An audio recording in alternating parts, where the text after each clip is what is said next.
Well, I've been in Georgia now for 15 years. What brought you down there originally? Well, I have some friends that have recording studios down here and, things to that retrospect. So that's why I came to Georgia. But I left New York over 25 years ago. We need to account for another 10 years in there. Where were you in between then? Okay, I lived in Virginia. I lived in the Pocono Mountains in and Pennsylvania. And let's see, where else did I go? I think I went back to another place in Virginia, and then I wound up in Georgia. As a New York native, what made you leave the city initially? Well, okay, at that time, my son was 10 years old. And even though he was going to parochial school, it was getting a little rough out there. We still lived in the Bronx. You grew up there and knew it well, but did it feel like a significant change from the Bronx that you grew up in? Oh, yeah. In our childhood, it was terrible. And, then, of course, they came in after, who was it? I think it was Reagan who came to the Bronx. And then after that, they fixed it up a bit. And, it was better to a point. But to me, the projects were still the projects. Certainly, if you had the opportunity and the means to move out and to move to, it sounds like in most cases, a bit more rural area to give him a little more room to grow up in. Yeah, absolutely. I definitely headed out to the rural suburb type of area for my son. Yes, I did. Where was your music career at that point 25 years ago? Were you in the band still active? Oh, of course. The thing of it is, that's one of the biggest misconceptions that we stopped.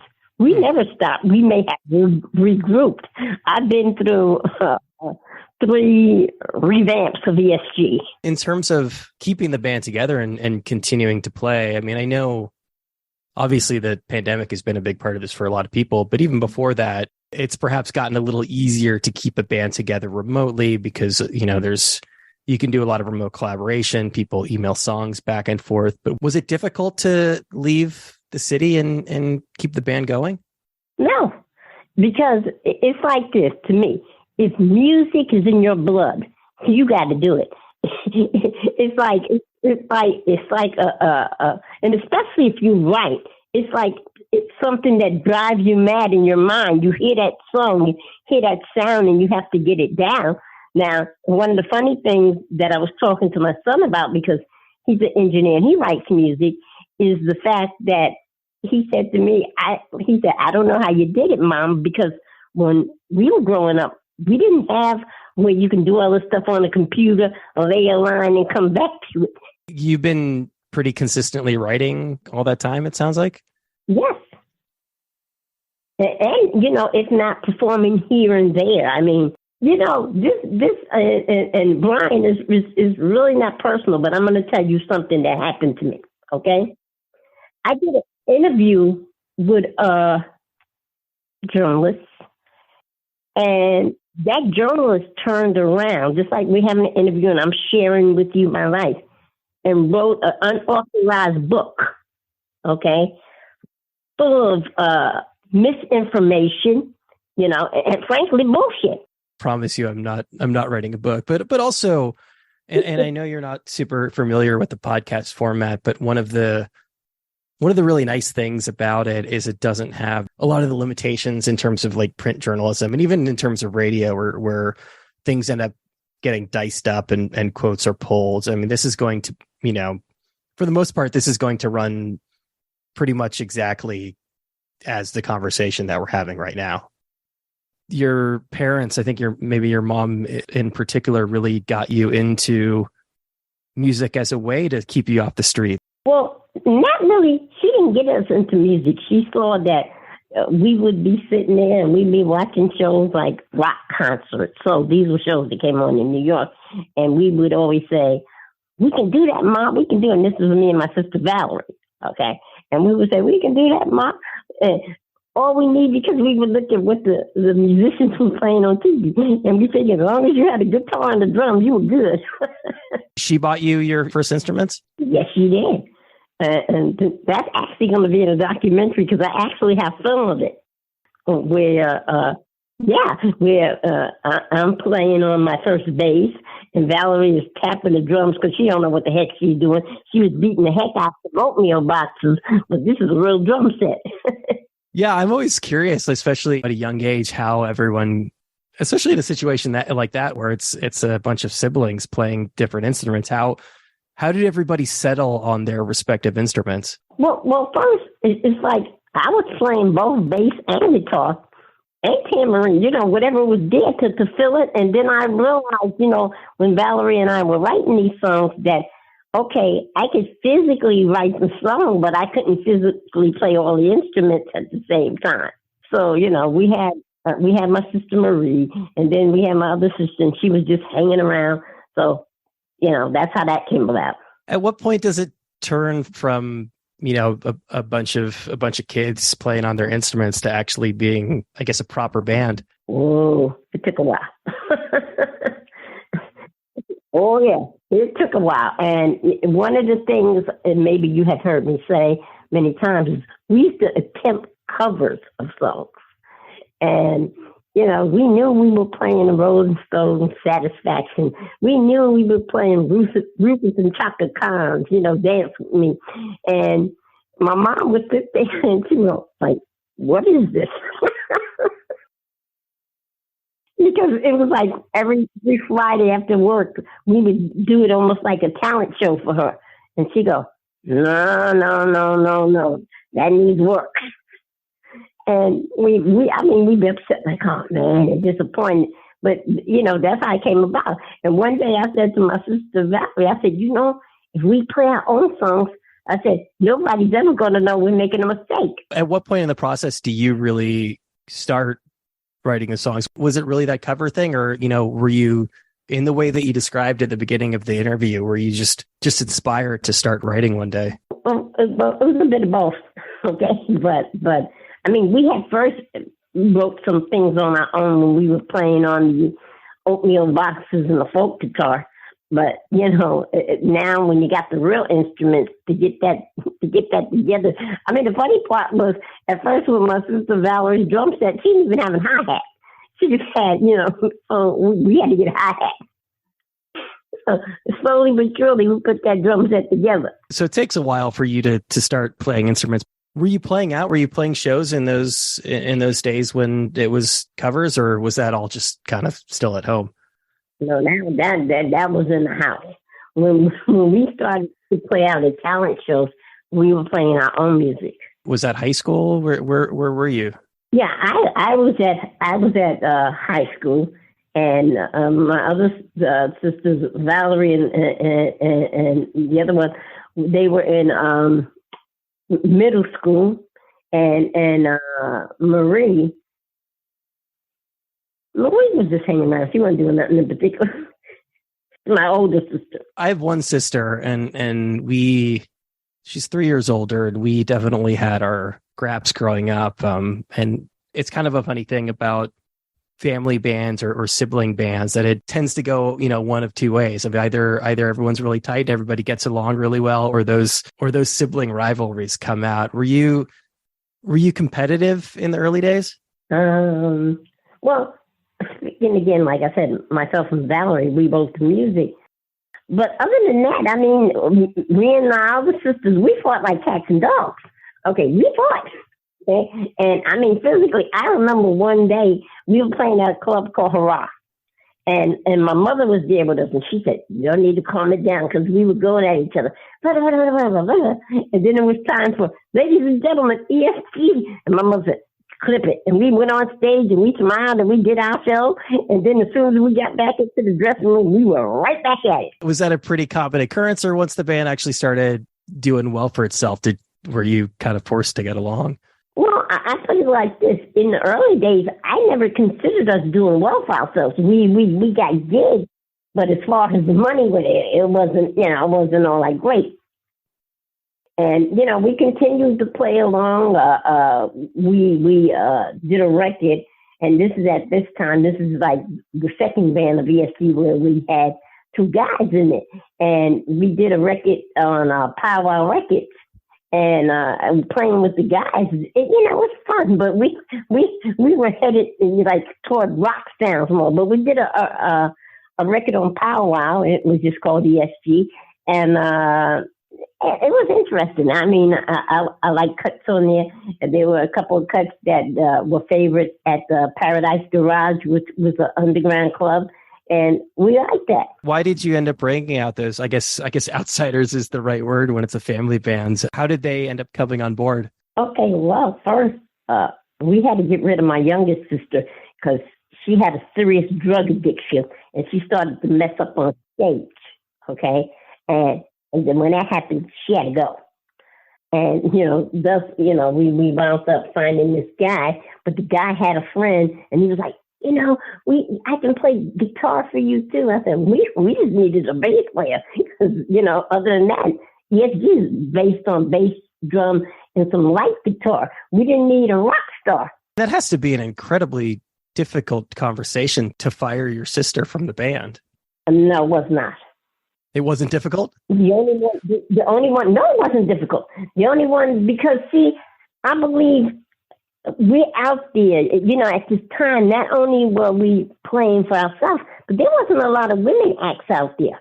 Okay. So we didn't want to be, like, listen, you see a lot of the acts with guys, it'd be drugs and things. And we didn't want that for ESG. And plus we were a family act and we didn't want that crap. That's not how we wanted to be portrayed. Both the combination of, as you said, there weren't a lot of female acts, but also being a family band. Did you find that in the early days that it was difficult to get people to take you seriously?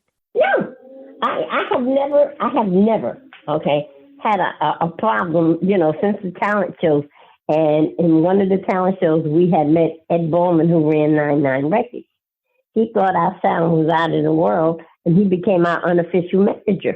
The drummer, Valerie, we're still best buds to the day. And she was my co-writer and co-founder of ESG. We fired the bass player. Obviously a very important part of ESG sound. Oh, yeah. It takes most bands, if not all bands, a while to get up to that point, and there's a lot of paying dues and scrapping involved in those early days. Not everybody takes it super seriously, but it sounds like you were all really set on making this thing work basically since day one. Well, this is where my mom comes in.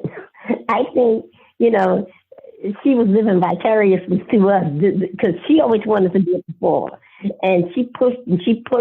And to this day, I thank her. Okay? She's no longer with us. But if she had not shoved and pushed, because I'll tell this story. The day we went to the talent contest, where we met Ed Bowman, I was standing online because it was a talent contest that if you won, you got a record contract and you got new instruments and all this stuff. So, oh my God, we wanted to win this talent contest. But then when I got online, we saw all these people and they had all those instruments of the day, the one where it's a guitar with a keyboard on it and things like that.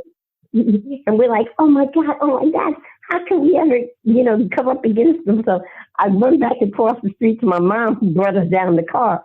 And I said, Mom, I can't go in there. I said, look at that. We don't have a chance. She said, what did you say to me? I said, we don't have a chance. She said, look, I know you're good. You know you're good. She said, I took from my time and brought you down here from the Bronx to Manhattan.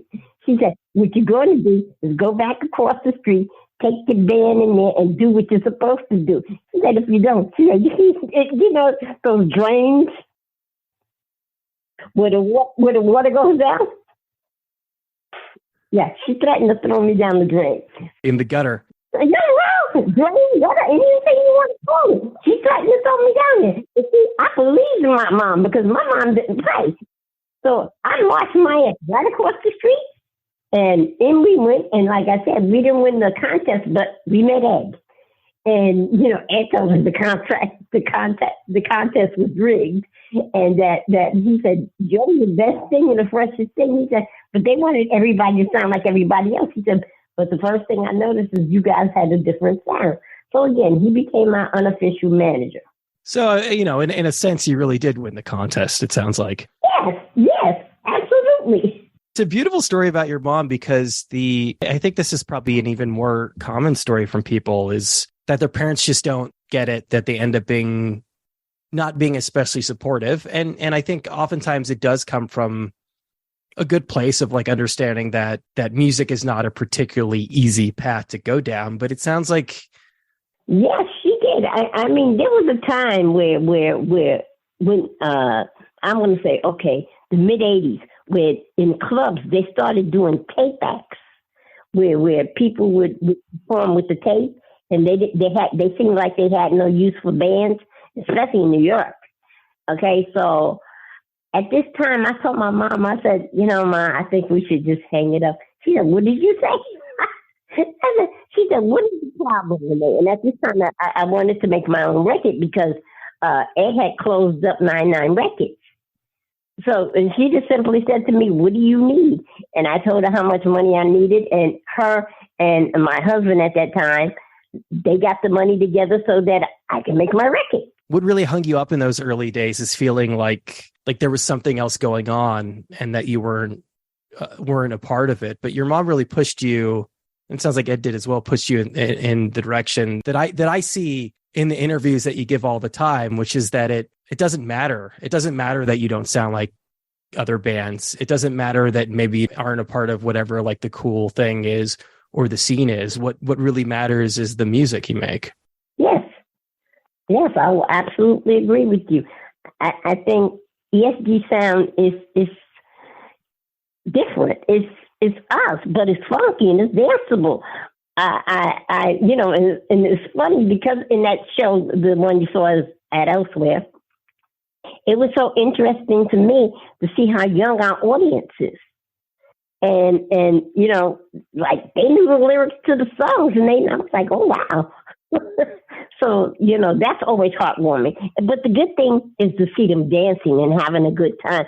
And you know, that's the thing that really, you know, puts a smile on my face. At the end of the day, sometimes, you know, if I have a particular opener I want to open for me, I will ask. But, you know, the promoter said, what do you think about this? And I said, hey, whatever. It's danceable. Let's do it. Were there any bands in New York at the time when you were starting out that you did feel a sense of kinship with? Well, yeah, I mean, we always liked the Bush Tetchers. The Bush Tetchers were on the same label that we were on. And the reason we liked the Bush Tetchers so much is because when we were first starting out, and we didn't have big amps, we had small amps until we were able to afford bigger amps. They were loaning us their amps to play, you know, the shows. And that's things, you know, that I will never forget.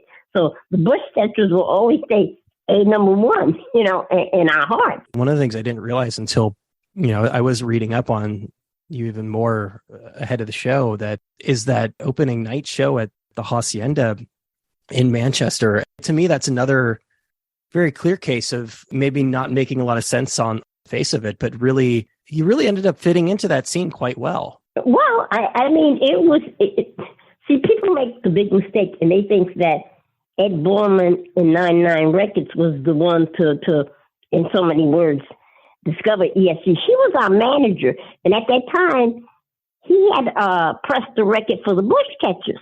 So I would always ask him, I said, well, Ed, if you know, when are you going to do a record for us? And he would go, yeah, you know, soon, don't worry about it.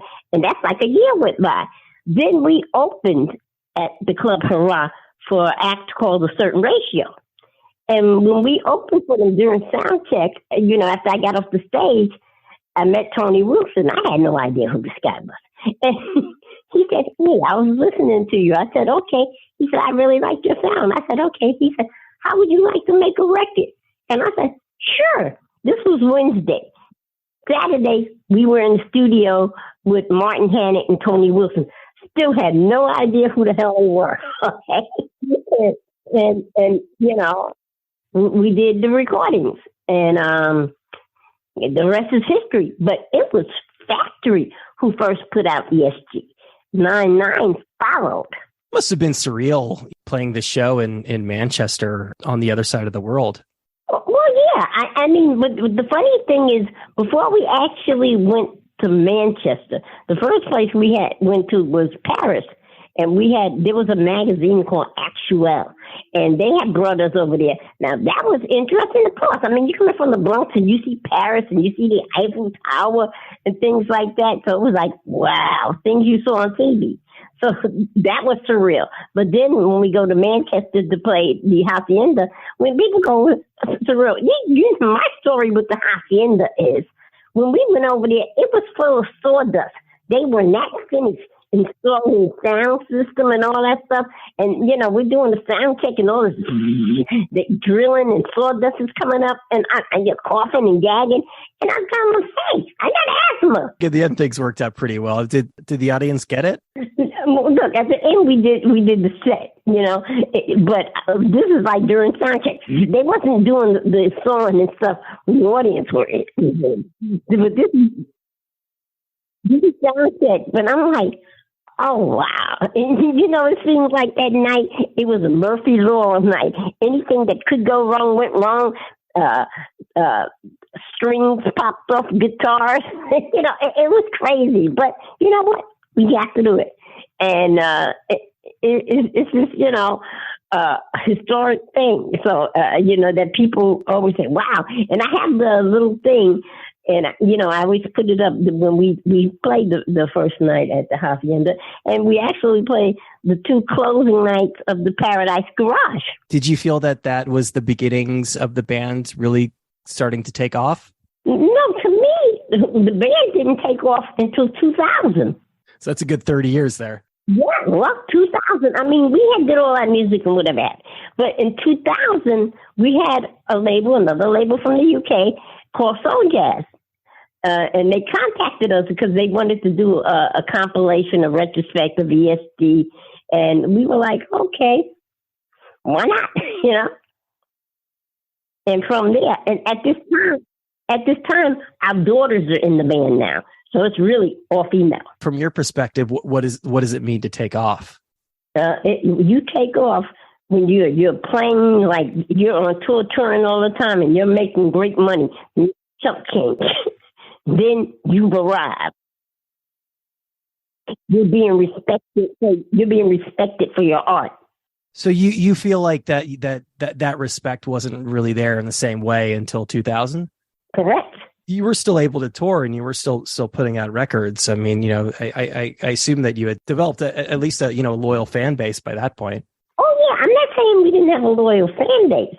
But see, the thing you got to remember, when we started, okay, and ESG really started out performing in 1978, okay, we did not have the internet. We did not have all the things that we have today, okay? Anything you had to do was by mail, by fax. And now, it's just a push of a button in the email and you can set up something. Or you can have your fans write you and tell you, how much they like you, or things that in retrospect. So that's a good thing. When I look at how things have changed, that's a great thing. Jumping ahead to that later time frame, it sounds like hip hop and the sampling. Obviously, a lot of your music was very widely sampled, but that it was sort of a mixed blessing. It still is. That helped contribute to your notoriety, but that you weren't necessarily able to capitalize on it. That is correct. Because when they first started sampling the music, there was no such thing as a sample law. The sample laws didn't come out, I think, oh my God, until the mid-90s. So there was no way. You couldn't do anything. And I mean, we weren't the only one sampled, but we were sampled widely. Do you feel, though, that was a contributing factor in that newfound success that you had in the era? Well, I'm going to say no. And the reason I'm going to say no, I'm not saying it did not help, okay? But see, ESG music, because, if you're going on that thing, you're just saying that UFO carried us. And that's not true. We have records like Moody, My Love for You. And I mean, I'm sure you see them on commercials and ads today. It's All Right, which was used in, A League of Their Own, the series on, what is it? It's not Hulu's, Amazon Prime, I think it's on, yeah. So, I mean, different cuts of ESG. So it's interesting, the discovery of ESG, but always we had a fan base, and we definitely had a feminine fan base where these, the women would support us. There's a thing called Lady Fest, and we would play it every year that they had it in the States. We even played it out of the States. But Lady Fest was all about supporting women in the music industry. So, it's a, whatever have you, up and down type of thing, because I look at the music that we put out. We even still put out some now. And that's like the last album I'm working on now. I'm wrapping it up because it is a wrap. I'm having some health issues. And because of the health issues, I won't be able to perform. This year will be the last year. And it's not even a lot of shows. Hopefully I will get back to New York one more time in 2023. But that's it. I mean, if you were there, you notice I didn't stand up until the last number. And what it is, I have something called Guillain-Barré, GBS, Guillain-Barré syndrome. Okay, don't know where the hell I got it, but I mean, for 2 years, I was paralyzed from my neck down. I didn't think I was going to be able to get up and do this again. But, I fought, because every time they told me no, I said, oh, no, I'm going to get up. So I'm still in the process of a lot of physical therapy. And, to be able to move my hands, play my clave, play my cowbell, and still sing, I'm happy that I'm still here, Brian. I'm happy that you're here as well. And it was amazing to see you, I guess, a month or two ago. How long ago was that when you were paralyzed? Whoa, that happened just slightly before the pandemic kicked in. And I was like, oh my God. So that's what, in a way, when the pandemic was happening, it didn't affect me left or right because I was laid out. This isn't at all comparable, but when the pandemic started, I got Bell's palsy. I had half of my face paralyzed, and what I can say is that it's incredibly frustrating, and yeah, it's very, there's a lot of humility and just like suddenly these muscles, like you suddenly have no control over them anymore. Yes, I know where you're coming from. I mean, for me to have to learn how to feed myself again, learn, how to wash myself again, just the simple things in life, oh yeah, I got a great sense of, a lesson in humanity. Oh yes. Okay. That, you never know. Okay. And things I never even maybe paid attention to before. And, to be thankful for the little things in life, that you're able to walk, to get out of bed, oh my God, this was really, really, a harsh lesson for me. We don't really understand all the things we take for granted until they're taken away from us. Yep. Yes. I will attest to that, Brian. And again, it's like, it's not something that I wanted to, whatever have you advertise, because, hey, I don't want anybody to feel sorry for me, because I'm the type of person, don't feel sorry for me, because I am going to get up and I am going to make it happen, Yes, I need to slow down, but in the same retrospect, just the mere fact that I am up and walking, okay, slowly, and on a cane, but I am walking, as physical therapy goes by, we let go of the cane and start walking on our own. But, to be on your back for nearly a year and a half. And then, the other process of still getting myself together, it was really something, Brian. But, I'm happy I'm here. I'm happy I'm able to get out there and entertain. But I do know, as this is becoming more of a struggle for me, that 2023 will be it, because I just want to relax. You had mentioned, I think that you had a pulmonary embolism as well. Are those unrelated conditions? Yes. The pulmonary embolism, it's when you get clots in your lungs. And that can go to your heart and kill you in a second. When these things move around your body. And that's okay, with that situation, that was prior to getting the MRA. I was on oxygen for a year. So I had to roll around with an oxygen tank. And when these things are foreign to you, it's like, no.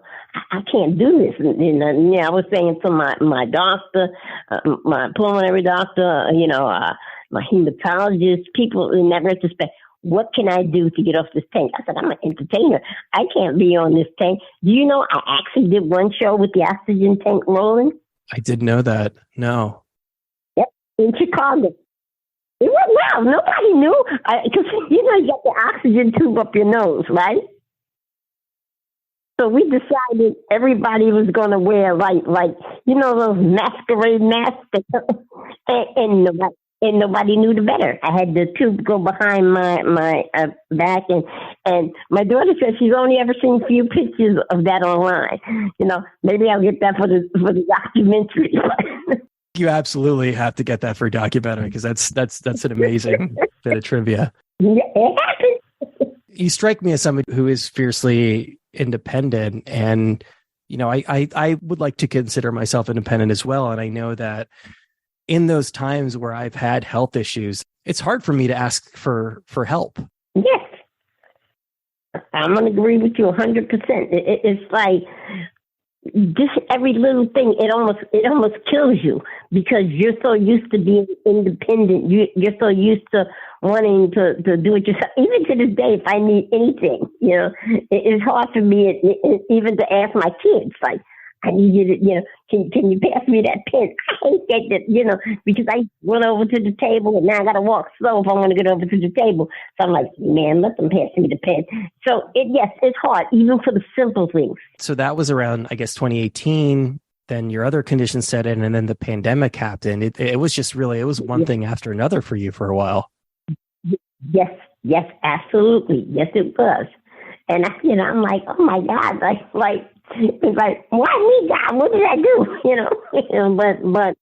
But the thing of it is, at the end of the day, take care of your health, and you can't tell that to people enough, because people go, yeah.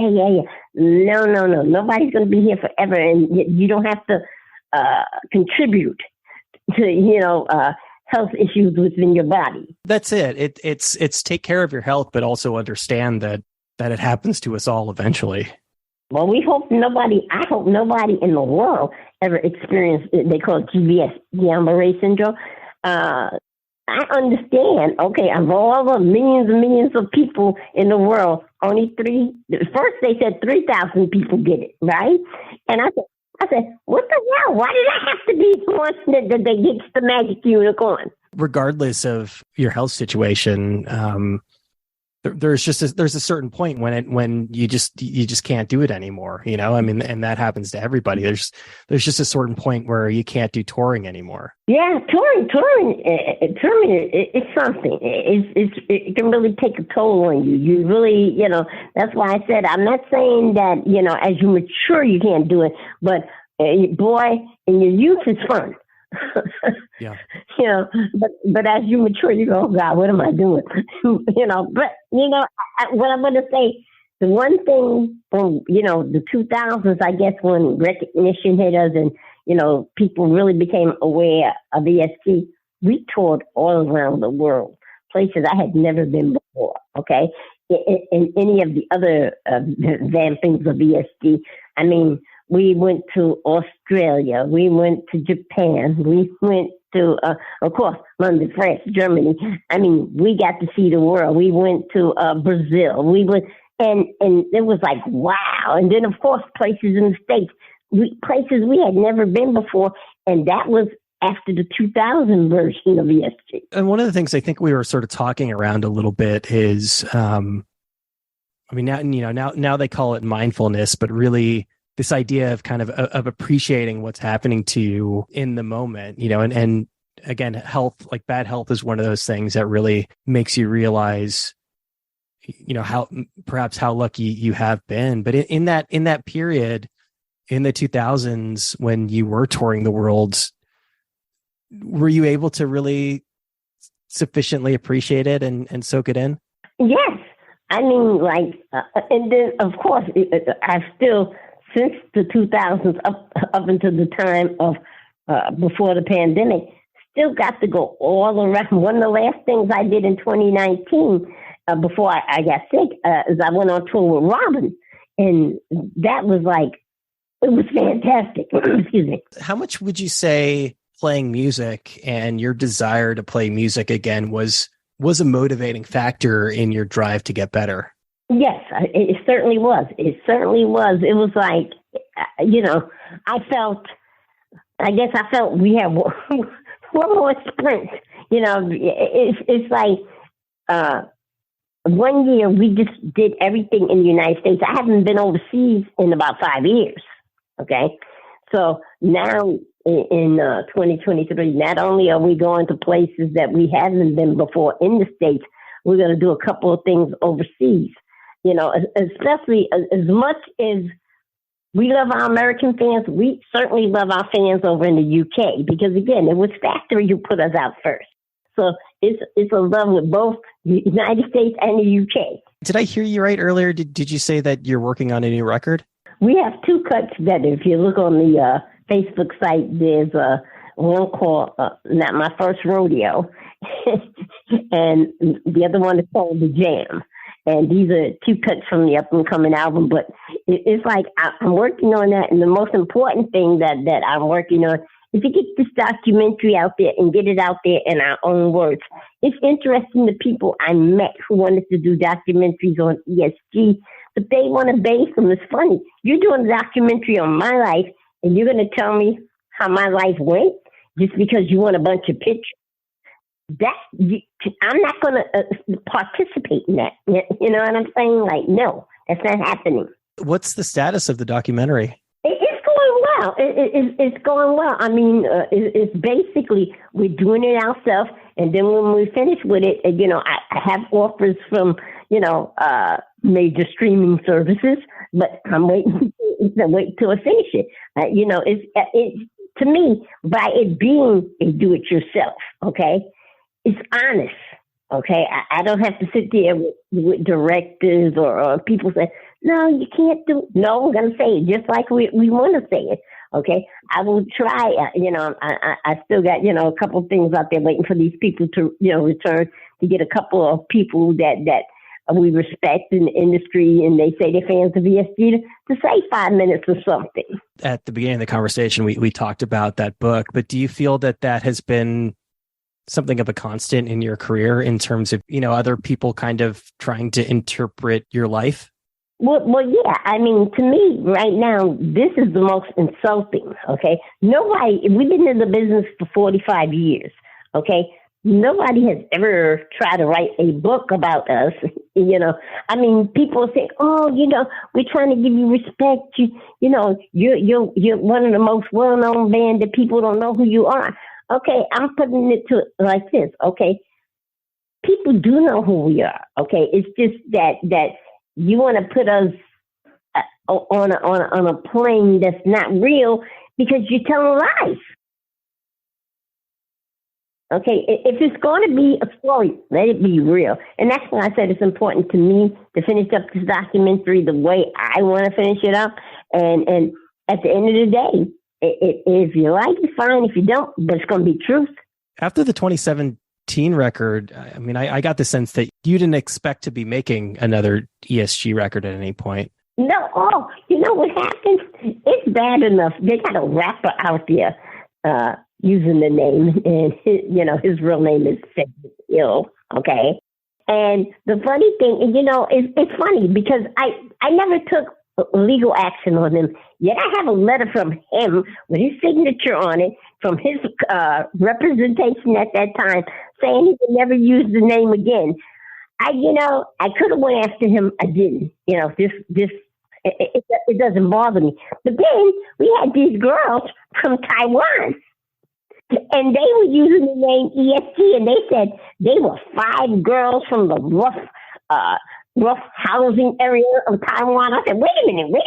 This story is too familiar. Yeah, like what the hell, So, yeah. So I wrote a big letter to, and everybody commented on it. And I said, listen, this was bad enough to rap. I said, but that's the girls. And that's them trying to tell a rough edge story from their concept. I don't want to hear about it. There are 26 letters in the alphabet. Use another combination, please. Okay? The appearance of that rapper, was that part of why you thought that was going to be your last record? Yes, because I was saying at that point, what more can you take? Okay, and you took our music by sampling. Now you want to take our name. What more can you take? So that was the reasoning on that title. Now the new one is going to be called "Are You Serious?" and that's also the name of the documentary. And it's like, are you serious? Come on, and here we go again. You took our name for this. You took our name for that. I'm like, it's crazy to me because, come on. When people say you're not doing it for a specific reason, yes, you are. Okay? Because ESG is known, as you said, in the hip-hop world for the sampling effect. So, for both rappers, and then, at the time, it was a group, now it's just one guy. And I'm like, are you serious, man? It's just it's upsetting to a point because, again, as I just said to you, Brian, there are 26 letters in the alphabet.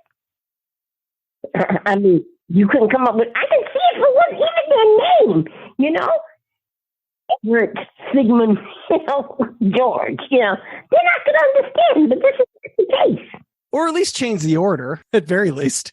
There you go. For obvious health-related reasons, there's going to be a point in the not-too-distant future where you're going to have to stop touring altogether, but will you still be able to record music? Is that something you anticipate continuing to do? Well, I don't know if I will record anymore, I think after this last album, that's basically going to say what I got to say. It's just going to be smooth and danceable and fun, like to me, like the rest were. But no, I don't see it. Maybe I'll do some collaborations and stuff. And I always tell anybody and everybody, I said, the only way you'll ever get me to perform after 2023 is if that Madison Square Garden. Because you can't be born and bred in New York and not play Madison Square Garden. I think it's a possibility. I think you should hold out for that. Don't write it off. No, I'm not going to write it off. I'll come out and retire for that one. You're also working with your son on his music? Yes. As we were talking about your mother's encouragement of the bands, in spite of the fact, again, that a lot of parents don't get what their kids are doing, or a lot of their parents try to dissuade their children from going into music because it is a hard path. You having sort of been through that and seen it all from your own perspective and really understanding how difficult it can be to make a life in music. Was it ever hard to encourage your children to also get into that world? No. No. I saw that, like, for instance, my daughter Nicole, she plays the bass, and I saw that she was good at bass. Wow. I said, for the same reason my mom encouraged us to play music, I didn't want them hanging out because, there's all sorts of bad things in the street, So I just didn't want them hanging out. If they were creating music, fine. And generally, music people tend to be able to hang in a music sort type of environment, and that's generally, and a key word I say generally, pretty good for the individual.